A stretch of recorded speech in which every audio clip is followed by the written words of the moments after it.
రేపే ఎంతో శక్తివంతమైన మౌని అమావాస్య.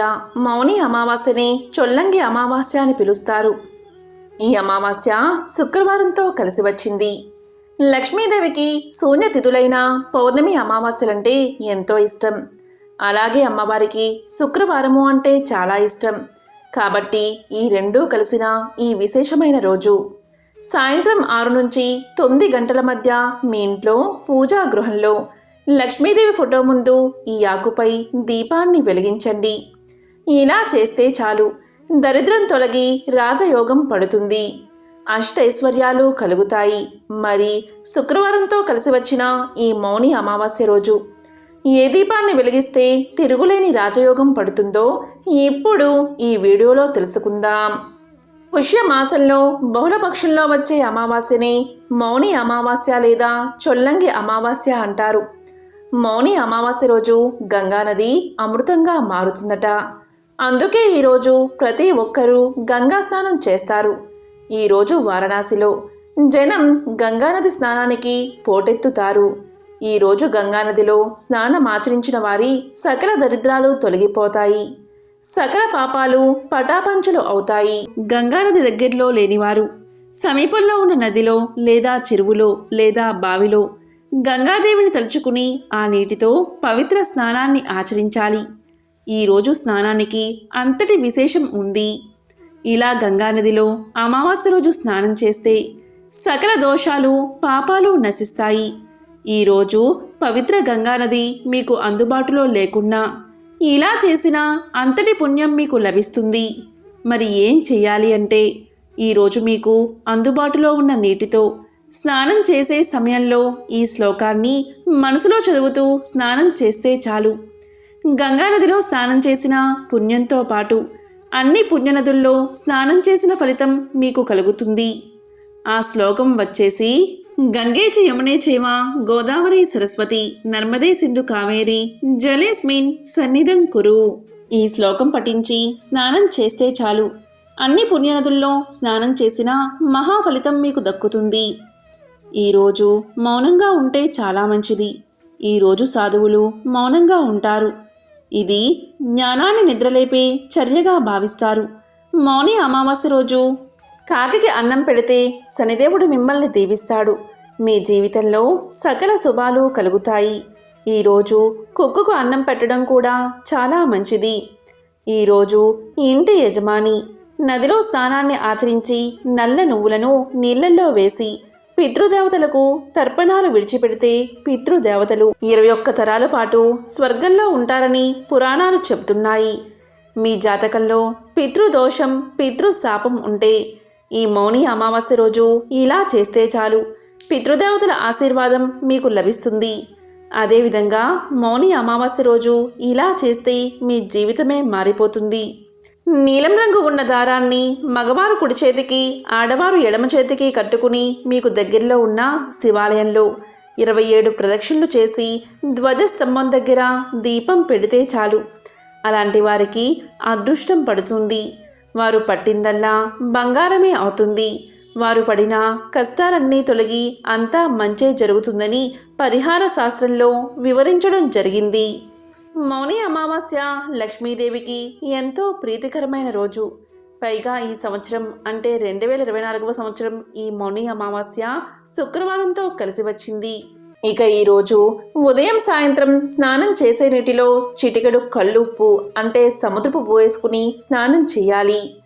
అత్యంత శక్తులు ఉండే ఈ మౌని అమావాస్య రోజు ఇలా స్నానం చేస్తే మీ ఒంట్లో ఉన్న నెగటివ్ శక్తులు దిష్టి దోషాలు తొలగి అత్యంత దైవిక శక్తులు మీ శరీరంలోకి ప్రవేశిస్తాయి. మీరు జీవితంలో అనుకున్నది సాధిస్తారు. దేన్నైనా సాధించే శక్తి మీకు వస్తుంది. జన్మ జన్మల పాపాలు తొలగిపోతాయి. అంతటి శక్తి ఈరోజు ఇలా స్నానం చేస్తే వస్తుంది. కాబట్టి ఈరోజు ఉదయం సాయంత్రం ప్రతి ఒక్కరూ స్నానం చేసే నీటిలో చిటికెడు కల్లుప్పు వేసుకుని స్నానం చేయండి. ఇక ఈరోజు శివాలయంలో లేదా మీ ఇంట్లో ఆ మహాశివుణ్ణి భక్తి శ్రద్ధలతో పూజించండి. అదేవిధంగా లక్ష్మీదేవిని కూడా భక్తి శ్రద్ధలతో పూజించండి. ఈరోజు మీకు వీలైతే పేదలకు అన్నదానం చేయండి లేదా వస్త్రదానం చేయండి. ఇలా చేస్తే చాలు, గత జన్మలోని పాపాలు తొలగిపోతాయి. ఇక ఈరోజు మౌని వ్రతాన్ని తప్పనిసరిగా పాటించండి. ఈరోజు భార్యాభర్తలు బ్రహ్మచర్యాన్ని తప్పనిసరిగా పాటించాలి. ఎందుకంటే ఈరోజు ప్రతికూల శక్తులు ప్రధానంగా ఉంటాయి. ఒకవేళ తెలియక కలిస్తే పుట్టబోయే బిడ్డ శారీరక వైకల్యంతో పుడతాడని పురాణ వచనం. ఈ విషయాన్ని అనాది నుండి హిందువులు నమ్ముతారు. అయితే ఈ రోజుకు ఒక ప్రత్యేకత ఉంది. ఈ విషయం చాలామందికి తెలియదు. మౌని అమావాస్య అంటేనే మన పూర్వీకులను మెప్పించే రోజు అని శాస్త్రాలు చెబుతున్నాయి. మీరు ఉద్దేశపూర్వకంగా లేదా అనుకోకుండా ఏమైనా తప్పులు చేసి ఉంటే ఈరోజు క్షమించమని మీ పూర్వీకుల్లో కోరితే అందుకు నివారణ మీరు పొందుతారు. ఈరోజు ఎవరిపైనా కోపాన్ని ప్రదర్శించకూడదు. ఈరోజు ప్రశాంతంగా తక్కువ మాట్లాడి దైవంపైనే మనసు లగ్నం చేయాలి. ఈరోజు పొరపాటున అనకూడని మాటలు అంటే మీ జీవితంలో ఆ మాటల ప్రభావం తప్పకుండా పడుతుంది. కాబట్టి ఈరోజు వీలైనంత వరకు మౌనంగా ఉండండి. ఈరోజు మర్రి చెట్టుకు ప్రతికూల శక్తులు ఉంటాయి. అందుకే ఈ రోజున ఆ చెట్టు వద్దకు వెళ్ళకూడదని పెద్దలు చెప్తూ ఉంటారు.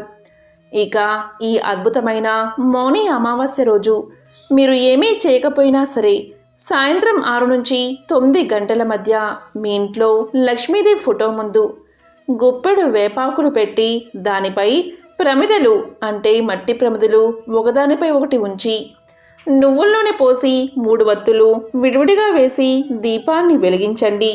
ప్రమిదలు లేకపోతే వెండి ప్రమిదలైనా వాడవచ్చు. కానీ స్టీలు ప్రమిదల్లో మాత్రం దీపాన్ని అస్సలు వెలిగించకూడదు. ఈ విధంగా ఎవరైతే వేపాకు మీద దీపాన్ని వెలిగిస్తారో అలాంటి వారికి లక్ష్మీ అనుగ్రహం కలుగుతుంది. తిరుగులేని రాజయోగం పడుతుంది. ఎంతటి పేదవారైనా సరే కుబేరులు అవుతారు. నరదృష్టి నరపీడ తొలగిపోతుంది. లక్ష్మీ కటాక్షం వారిపై ఎల్లప్పుడూ ఉంటుంది. తూర్పుగోదావరి జిల్లా కాకినాడకు దక్షిణంగా యానాం రోడ్డు మీద 3 మైళ్ళ దూరంలో చొల్లంగి అనే గ్రామం ఉంది. గోదావరి 7 పాయల్లో ఒకటైన తుల్యభాగా అంటే తుల్య మహర్షి తెచ్చిన తుల్యభాగా ఇక్కడ సముద్రంలో కలుస్తుంది. అందుకే ఈ అమావాస్యకు చొల్లంగి అమావాస్య అనే పేరు వచ్చింది.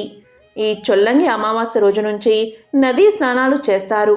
జీవనది అయిన గోదావరి పాయల్లో ఒకటి సాగరాన్ని సంగమించే చోటు కావడం వల్ల ఇక్కడ స్నానం చేస్తే నదుల్లోనూ సముద్రంలోనూ ఏకకాలంలో స్నానం చేసిన విశేష ఫలితాన్ని పొందుతారు.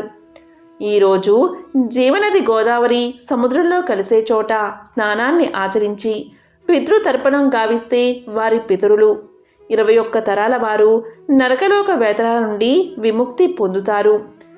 గౌతమ మహర్షి తెచ్చిన గోదావరి జలాలను 7 మహర్షులు 7 పాయలుగా తీసుకుని వెళ్ళి 7 స్థానాల్లో సంగమించే విధంగా చేశారు. తుల్యుడు అనే మహర్షి తీసుకుపోయిన శాఖ చొల్లంగి చోట కలుస్తుంది. అదేవిధంగా గౌతముడు, ఆత్రేయుడు, భరద్వాజుడు, కౌశికుడు, జమదగ్ని, వశిష్ఠుడు 6 తీసుకుపోయిన శాఖలు వారి వారి పేర్లతో పిలువబడుతున్నాయి. అందువల్ల పుష్యబహుళ అమావాస్య రోజు అంటే చొల్లంగి అమావాస్య రోజు ఉదయం ఇక్కడ నదీ స్నానం అందరూ చేసి పితృతర్పణాలు వదులుతారు. చొల్లంగి అమావాస్య తీర్థం పేరుతో చొల్లంగి అమావాస్య రోజు ఇక్కడ నదీ స్నానం ఆచరిస్తారు.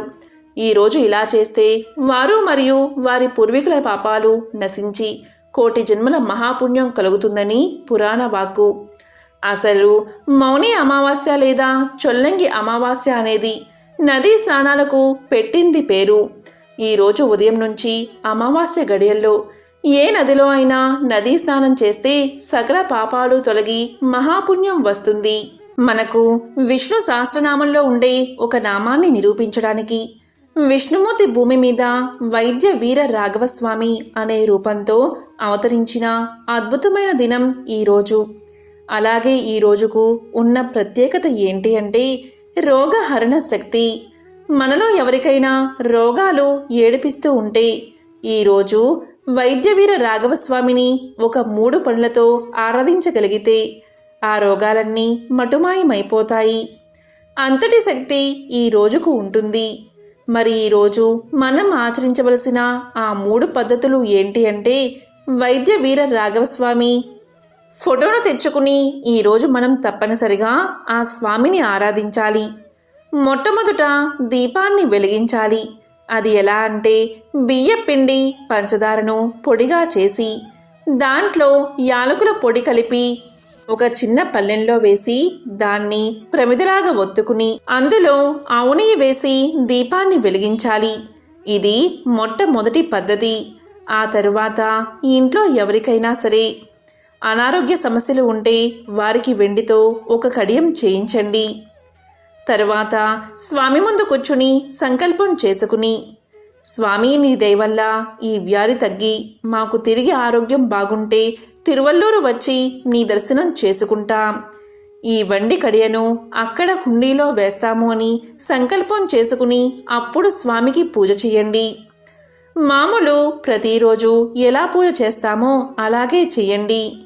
ఇక ఈరోజు చేయవలసిన మూడవ పని ఏంటి అంటే, మీ ఇంటి దగ్గరలో చెరువు ఉంటే, చెరువు లేకపోతే బావి దగ్గర కానీ లేదా మీ ఇంట్లో ఒక చిన్న గిన్నెలో నీళ్లు తీసుకుని ఒక చిన్న బెల్లం ముక్క తీసుకుని ఇంట్లో వారంతా దాని చుట్టూ ప్రదక్షిణలు చేసి తిరువల్లూరులో ఉన్న పుష్కరిణికి ప్రదక్షిణలు చేస్తున్నామన్నట్లు తెలచి ఇంట్లో వారంతా ఆ బెల్లం ముక్కను గిన్నెలో వేయండి.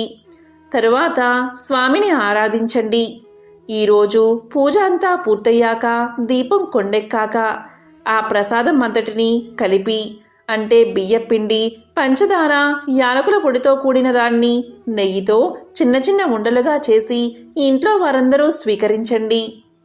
తరువాత వ్యాధి తగ్గిపోయాక తిరువల్లూరు వెళ్ళి తప్పకుండా హుండీలో ఆ వెండి కడియం వేసి స్వామిని దర్శనం చేసుకోండి.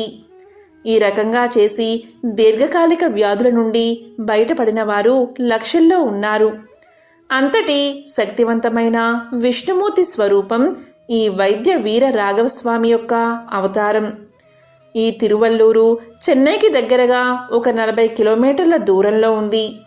మనకు 108 దివ్య దేశాలు ఉన్నాయి. ఆ దివ్య దేశాలలో తిరువల్లూరు ఒక దివ్య దేశం. ఈ క్షేత్రం ప్రతి అమావాస్య రోజు అత్యంత శక్తిని పొందుకుని ఉంటుంది.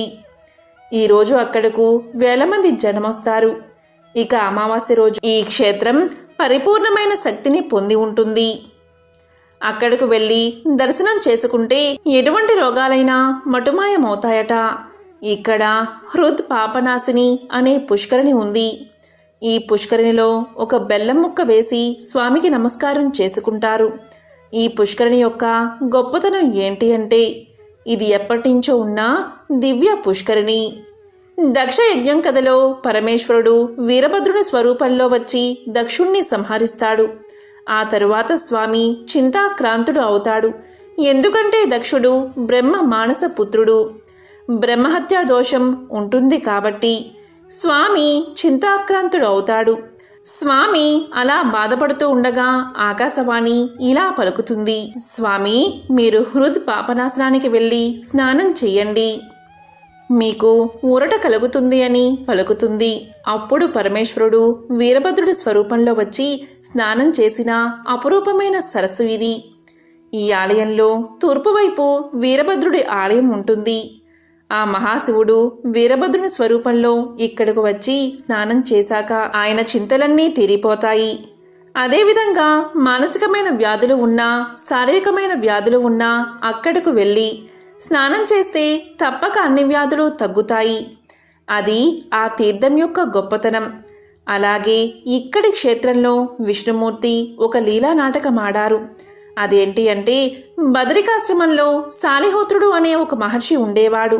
ఆయన విష్ణుమూర్తి అంశతో జన్మించారు. ఆయన ఒకసారి దక్షిణ భారతదేశానికి యాత్రకు వచ్చారు. అప్పుడు పాపనాశనంలో స్నానం చేశాక ఇక్కడ ఎంతో మనోహరంగా ఉంది. ఇక్కడ ఉపవాస దీక్ష చేసి 1 సంవత్సరం పాటు తపస్సు చేసుకుందామని నిర్ణయించుకున్నారు మహర్షి. ఆ రోజు మహర్షి కూర్చుని సంవత్సరం పాటు నిరాహారంగా తపస్సు ఆచరించారు. తీరా పూర్తయ్యాక, అంటే సంవత్సరకాలం పూర్తయ్యాక ఇక ఆపేద్దామని కొంచెం ఆహారం తీసుకోవాలని ఆహారాన్ని తినే సమయానికి ఒక వృద్ధుడు వచ్చి, నాయనా నాకు ఆకలి మండిపోతుంది, ఆహారం నాకు పెట్టవా అని అడగ్గా ఆ మహర్షి వచ్చింది విష్ణుమూర్తి స్వరూపంగా భావించి ఆహారాన్ని ఇస్తాడు. ఇక పారణ చేయడం కుదరనందున ఇంకొక సంవత్సరం పాటు ఉపవాసం చేసి మళ్ళీ దీక్ష తీసుకుని తపస్సు చేద్దామని నిర్ణయించుకుంటాడు మహర్షి. మళ్ళీ ఒక సంవత్సరం పాటు తపస్సు చేసి అంతా అయ్యాక పారణ చేసే సమయంలో మళ్ళీ ఆ వృద్ధుడే తిరిగి వచ్చి, నాయనా, నాకు బాగా ఆకలిగా ఉంది, నీ దగ్గర ఉన్న ఆహారం పెట్టు అని అడగ్గా దానికి మహర్షి సరే స్వామి, స్వీకరించండి అని ఆహారమంతా అతనికి ఇచ్చేస్తాడు. అప్పుడు స్వామి సంతోషించి, నాయనా, నీ కోరిక ఏంటి, ఎందుకు తపస్సు చేస్తున్నా అని అడగ్గా దానికి మహర్షి నాకు ఏం కోరిక లేదు స్వామి, లోక కళ్యాణం కోసమే తపస్సు చేస్తున్నాను అని సమాధానం చెప్పాడు. అప్పుడు విష్ణుమూర్తి ఆయన ఆశ్రమంలోనే వెలిశారు. పడుకుని ఉన్న వైద్యవీర రాఘవస్వామిగా ఆలయంలో వెలిశారు. అదే ప్రస్తుతం వైద్యవీర రాఘవస్వామి యొక్క ఆలయం. ఆ ప్రాంతాన్ని ధర్మసేన మహారాజు అనే రాజు పరిపాలిస్తూ ఉండేవాడు. ఆయనకు వసుమతి అనే కూతురు ఉంది. ఆమె మహా సౌందర్యవతి.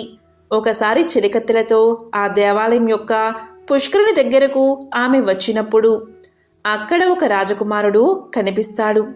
ఆయన కూడా మహా సౌందర్యంతో వెలిగిపోతూ ఉంటాడు. ఇద్దరు ఒకరిని చూసి ఒకరు ఇష్టపడతారు. అప్పుడు రాజకుమారుడు మనిద్దరం వివాహం చేసుకుందాం అని పలకగా యువరాణి ఇలా చెప్తుంది, మా నాన్నగారిని అడగండి, ఆయన ఒప్పుకుంటే నేను వివాహం చేసుకుంటాను అని పలుకుతుంది. వెంటనే యువరాజు రాజు వద్దకు వెళ్ళి మీ అమ్మాయిని నాకిచ్చి వివాహం చేస్తారా అని అడుగుతాడు. దానికి రాజు ఇలా అంటాడు, నాయనా, నీ పేరేమిటి, నీ గోత్రం ఏమిటి, నీ తల్లిదండ్రులు ఎవరు, నీవు ఎక్కడి నుండి వచ్చావు అని అడుగుతాడు. దానికి ఆ రాజకుమారుడు నా వివరాలన్నీ మీకు చెప్పలేను, కానీ ఒక్కటి మాత్రం చెప్తున్నాను, మీ అమ్మాయిని నాకిచ్చి వివాహం చేస్తే పువ్వుల్లో పెట్టి చూసుకుంటాను. లక్షల్లో జనం మీ అమ్మాయికి నీరాజనాలు అర్పించేలా చేస్తాను అన్నాడు. వచ్చింది ఆ నారాయణమూర్తే. ఆయన నిజం చెప్పకుండా అబద్ధం చెప్పకుండా ఆ విధంగా చెప్తాడు. అప్పుడు రాజుగారు సరే అని కూతుర్నిచ్చి వివాహం చేస్తాడు. వివాహమయ్యాక భార్య చెయ్యి పట్టుకుని గర్భాలయంలోకి నడుచుకుంటూ వెళ్ళి ఆ విగ్రహం దగ్గరకు వెళ్ళగానే మాయమైపోతారు. అప్పుడు రాజుకు అర్థమవుతుంది, అయ్యో, ఇంతకాలం నా కూతురుగా ఉంది మహాలక్ష్మినా, నా కూతురు అనుకున్నాను, ఎంత తప్పు చేశాను అనుకుంటాడు. అమ్మవారు ఈ ఆలయంలో కనకవల్లి అనే పేరుతో వెలిశారు. అక్కడ ఉన్న ఉత్సవ విగ్రహాన్ని వసుమతి అని పిలుస్తారు. అది ఆ ఆలయం యొక్క గొప్పతనం. ఆ ఆలయంలో స్వామివారి విగ్రహాన్ని చూస్తే స్వామి కుడి చేతిని చాపి ఉంచుతారు. కింద ఉన్నది శాలివాక మహర్షి. అదేవిధంగా ఎడమ చేతితో చిన్ముద్రను చూపిస్తూ ఉంటారు. అంటే ఆరోగ్యం నుండి ఆత్మజ్ఞానం వరకు ఏదైనా ఇచ్చే దివ్య స్వరూపం ఈ వైద్య వీర రాఘవస్వామి అని అర్థం.